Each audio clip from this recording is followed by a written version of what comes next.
Joe Magnuson here with Agridyne. We're the makers of Mix 30, and we're in Montrose, Missouri this afternoon. And we're here at one of our new dealers. He just started here 2 months ago, 3 months ago. Probably maybe 3 to 4 back in. Well, I guess it's been a little longer than I anticipated. But we're at Jason Wareham's with Wareham Feed, and we're just here. I wanted to show everybody kind of what the primo exact way to set up a storage tank facility is.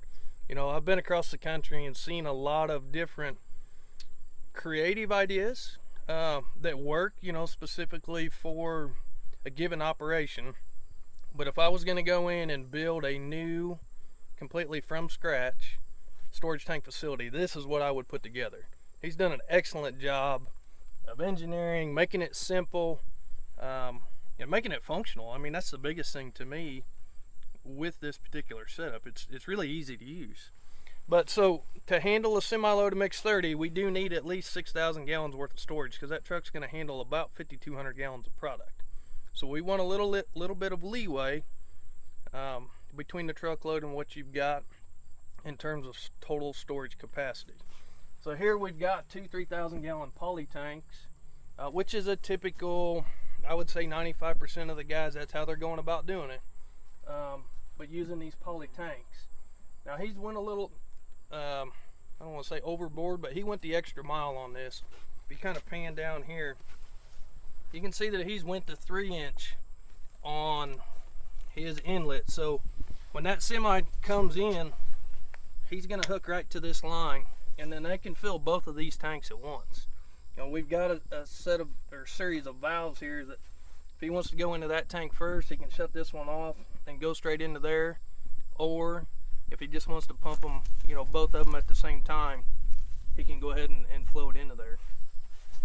If we move down here a little further, you can see that he's really done a great job of stabilizing this pipe. He's got anchors with braces. You know, you can about stand on these and it's not going to hurt it, you know, one bit, which is something that we do have to be careful with these poly tanks. Putting too much pressure here and actually cracking the tank, or reducing the strength of them. Let's move down here a little bit further, kind of take a wide angle view of how we try to preach as much as possible that you've got to mix this product when it sits in these storage tanks. And I know sometimes I say it till I'm blue in the face, it feels like, but that's the key to making Mix 30 work. As it sits here for an extended period of time, that fat will begin to come up. So you would end up with the liquids here on the bottom, and the solids are going to rise up.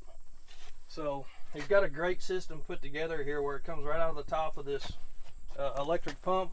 He can pull out of tank A, run it through the pump, and go back into tank A, and that's very important. You want to always mix on the single tank. If you're pulling out of there, you want to make sure you put it back into that tank.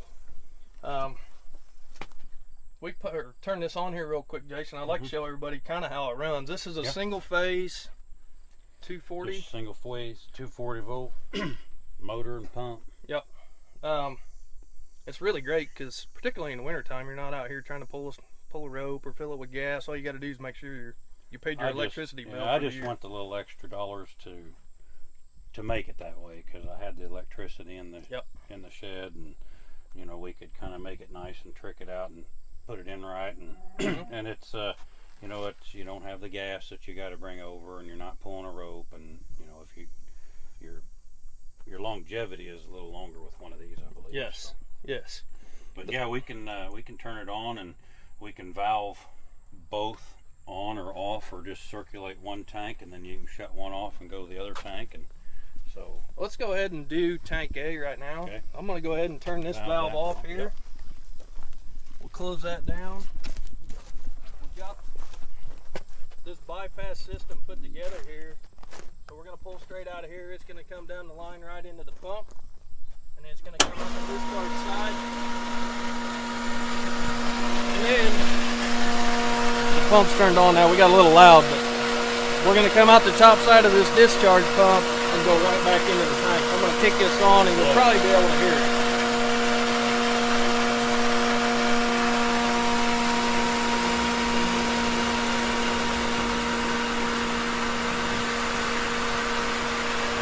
see it going in there.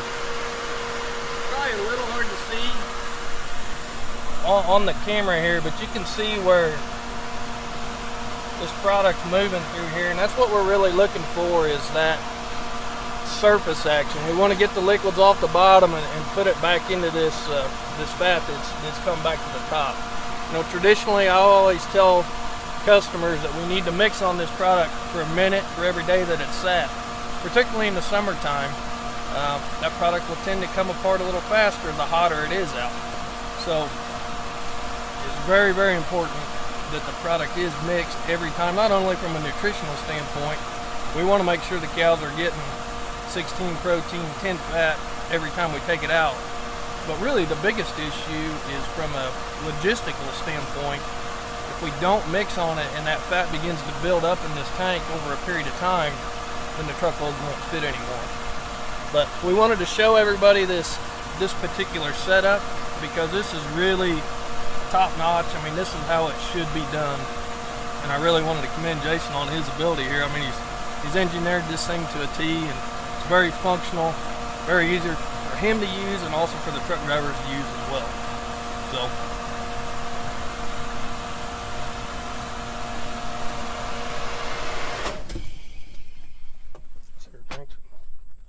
that's nice. That's the way it's supposed to be. And a lot of these materials you can find anywhere, right? Yeah, I mean, this is just 5/8" unistrut. It's you can find it in any, like a Fastenal. I think that you got it at depending on where you're at in the country, Lowe's, the Menards, Home Depot. And then I cut it to the length I wanted it, and then welded this one and made the L bracket out of it. It's a lot sturdier. I mean, you know, the thought of angle iron and welding was part of it, but a little cheaper here than, you know, using the angle and then buying a 3-inch U-bolt threaded clamp. Yep. Where you can get these unistrut clamps at the same place. I mean, they're kind of for electrical conduit, or this PVC 3-inch piping, which is really low cost. I mean, considerable. Yep. You know, the PVC, your highest cost is obviously these nice banjo valves if you're going to go with the quality, which I think is important. Yep. The other nice thing that I really do like about this one is it's sitting on concrete. You know, a lot of times we'll tell guys you don't have to use concrete, but it's nice for the fact that this is a good, stable surface. One, for the integrity of the bottom of the tanks. You know, we're really not going to have anything poking in or trying to protrude into those. But two, then he was also able to anchor something. To anchor all the support system into the concrete. It just gives it a lot more integrity to the whole system. And my reasoning for that was to support that bung right there. Exactly. That's the main. That's the main thing. That's the main thing with these poly tanks, is we do have to make sure we keep the structural integrity of these tanks as much as possible. But there's a valve in every spot, so when we unload a truck, we can shut this valve off, so we're not trying to push product through the pump. It's going to go in either both tanks at the same time or one or the other. And you know, it makes it to where you don't have to be here to unload. Yeah. You know, I mean, once he's been here once and figured, you know, and it's visually, you really can figure it out on your own just by looking if you've done it. Plug it in right there, turn it on, and fill the tanks up. That's all you got to do. So that does make it really nice. But for no much more money, if you're, you know, buying the tanks is obviously a set cost that everybody would have, and the piping and valves. But for me, you know, by the time I would do dirt work, put lime down, and try to get this somewhat level as possible for me, and I pretty well like it perfect. So, I mean, the pad here is not much more. Yep. And walk away and somebody else done it. Yep. But the main thing was we wanted to be able to show guys what a system needs to look like, give you a visual look. I know we do some diagrams and some other things in some of the brochures, but it doesn't give you the real feel to touch it or just be able to look at it. And hopefully this video is a little bit of an insight into how to put one together and do it accurately, so it's easy for you to use, but also easy for our drivers to come in, fill it up, and not be a worry for you, you know, having to be there every single time they try to unload. So My feel also the cost was you could get a 6,000 gallon tank, right? yes, And have one, which is nice. It cuts down on having a double riser here for your return. It cuts down on another valve, that valve, some of this threading piping, which is pretty expensive, you know, more expensive than just standard junk you buy somewhere, and maybe making that nice rack. But your tanks, I can buy tanks are both gonna of these be- tanks for way under what I can buy a 6,000 gallon tank Exactly. for. So the money wise and the math added more sense to. I mean, I actually bought that pump and all the valves for under what just the 6,000 gallon tank would have cost. Yep. And the other nice thing is you're not putting all your eggs in one basket, Right.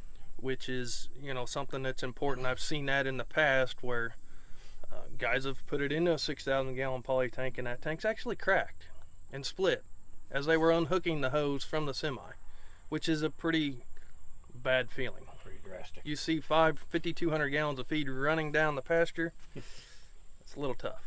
So that is one nice thing we do like about the 3,000 gallon tanks. We can spread it out a little bit. They're obviously cheaper too. That is a nice thing about this particular setup. You don't have near as much in terms of your overhead investment to try and recoup. So we're going to cut for a minute here, but we're going to go over here and take a look at his delivery trailer as well. I think he's done a great job putting this together. I want to show you that as well. So we'll get back to you here in a second.